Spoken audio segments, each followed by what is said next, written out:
Here I was, working for Mattel Toy Company, and Mattel had come out with this big innovation of open job posting, and I went down to the cafeteria, and there's this whole big bulletin board full of little 3x5 cards with jobs posted on them. First card I see, in the upper left-hand corner, says, Senior Systems Programmer, Design and Develop Handheld and Video Games. And I thought to myself, yeah? They're going to pay me to do this?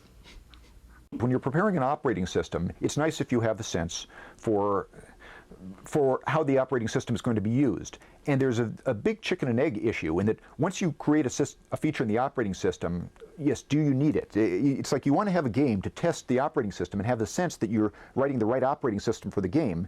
And you want to have the operating system with the game there to know that you're meeting the needs of the game. So we kind of had to work on two things at once while there was still some flexibility. I mean, once I started to tell other people about executive features, and we had some other people and we were starting to bring them online, and then they'd say, okay, I'm using such and such a feature. And I said, what? I wanted to take that feature out because we had very limited real estate here. We had 4K for the executive program. And so it rapidly gets to the point where if something has to go in, then something else has to come out. And once other people say, well, I'm depending upon that being there, you can't take that feature out. Well, it's a messy and difficult process. And what it means is that you essentially get one pass to get the exec right, and then it's frozen. The part about Space Partner I was happiest with was the maneuver language that I wrote, which was a little tiny set of tables and a very, very, very compact piece of code that was very long because I had to write so many comments to explain what the heck it was doing because it was totally not obvious. But basically what it would do is it would set up the formation. So you'd have the ships flying in little barrel rolls or coming in from the side or coming in from the top and looping around like this or whatever maneuver they may do. And it would mirror them in back and forth and turn them upside down so that it wouldn't look all the same every single time you tried to play the game. That was a real nice compact little piece of code, and it worked very effectively at getting some variety in the game. Now I'm writing the track computer at the same time that he's doing these, that he's making all these motions that the ships are doing. I've got no idea what the ships are going to be doing, so the tracking computer really is tracking the computers, tracking the alien ships, and it doesn't know what they're going to do ahead of time. Gabriel came to me and said that he really wanted an abstract game, and I said, well, kind of like what? And he said, well, that's just it. I want it completely abstract, totally unrelatable to anything.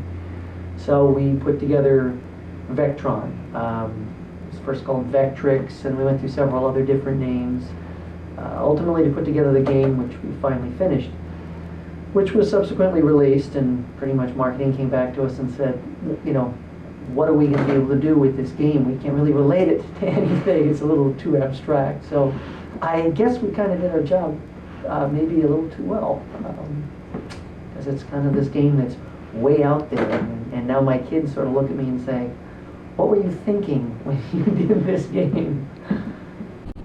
B-17 was the ultimate terror of a release of a product because we literally were told that it had to be finished on a given date so that they could get the factory going to manufacture the product, because if we didn't manufacture it, they would lose tens of thousands of dollars and we'd all be killed, or something along those lines.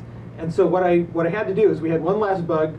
It was half an hour before we had to get the thing starting to burn the ROMs, and we had to fix the thing. We had 3 decals left in the code. We tested it for 5 minutes. Gee whiz, it looks like it runs. That's fine. We didn't change anything else. It's probably not broken. Started burning the ROMs. Tested while we were burning the ROMs, and ran down with the ROMs to the people to get it out in the shipment, to get it out to the factory so we could make the Christmas date or whatever it was. But that was rather terrifying. We had literally half an hour of QA on the product before we shipped it. And then we've shipped the game, and my father-in-law comes over, and I'm showing him this game that we've just finished, and he's playing it for the first time, and he's played it for 10 minutes, and he hangs the game. It is a fairly odd little game. It's kind of a shoot 'em up, it's kind of educational. God knows when I was testing it, I got really good at mental arithmetic. If you want to know what 7 times 13 plus 21 is, I can whip it right out. 122, 112. All right, hey. Party Line was another high point in my life.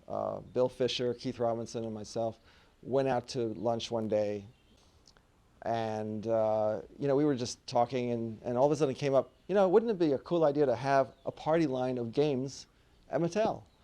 And that the idea just kind of stuck with us, and we got really excited about it. We started thinking about how we could present this, built up a whole, storyboard, and sales pitch. We pitched it to our managers and to Gabriel Baum, and they loved it. And to the point where they sent around a memo later congratulating us on the best marketing pitch from a set of programmers ever. And they went ahead and started seriously considering doing the line of products. And so we worked up several more concepts, and we're just in the midst of trying to build that line of products and get it out to market. And then the whole situation with Mattel started changing. Well, that was the real motivation. The company was clearly sliding under the waves. And there were a number of us that just wanted to get the game in the can before that happened. Get our own little piece of immortality there. My game spent a lot of time in QA, but we eventually got it in the can. For Number Jumble, it was a little bit late though. It was done, the packaging was done, the documentation was done, and then the last bomb hit. I don't think I've ever worked with a better group of people on the game designers and programmers that we had working for Mattel Electronics. It was a great bunch of people, good camaraderie, a lot of fun, a lot of hard work. There were times when people were there late. There were many times that I pulled all-nighters, and I can remember one time when I had a long drive home, driving over to Steve Ettinger's house and sleeping on the floor there instead of going home and going back the next morning. It was an extraordinary group of people, that were in something very early on. They talk a lot about what sort of the younger staff members, and I manage a lot of younger staff members where I work now, that they're sort of on the vanguard of something. But compared to what we were in the vanguard of, it was a different group of people because we didn't have the luxury of growing up with computers. We came to computers as either young adults or adults. We came to computer games that way.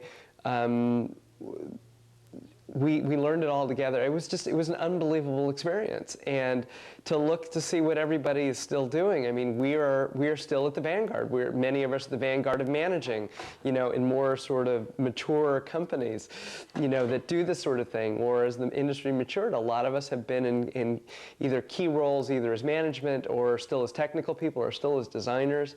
And I think it's one of the great sort of untold stories about an industry that's redefined America's,